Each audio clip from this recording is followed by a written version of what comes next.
يلا يا ابني ناكل. طب استكل، وانت تعرفين استكل؟ لا من غير ما اعرفك، من غير ما اعرفك.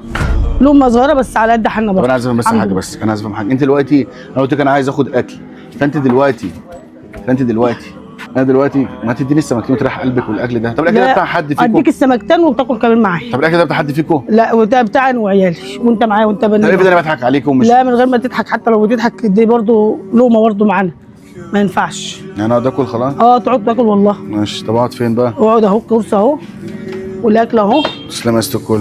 ماشي انا حلك لو عوزت اي حاجه. طب ايه انت حضرتك اسمك ايه؟ انا مساهر. طب بص يا مسهر يا سيدي زي العسلين، انا عايز اقول لك على حاجه بس قبل ما اكل. بس بص حضرتك كده لابس شنطه، بص عليها كده، الشنطه طلع منها تليفون. ايوه. كل ده كنت بصورك. بتصور ايه؟ انا بعمل تجارب اجتماعيه على الفيسبوك، بطلع فيها جدعان شنطه المصريين، وانت الصراحه ست زي العسل. ربنا يبارك لك. في مشكله في اللي احنا صورناه؟ لا مفيش اي حاجه والله. ثانيه واحده، نفسك تعملي ايه يا مسهر؟ اعمل كل حاجه حلوه لعيالي وادعي لابويا بالرحمه.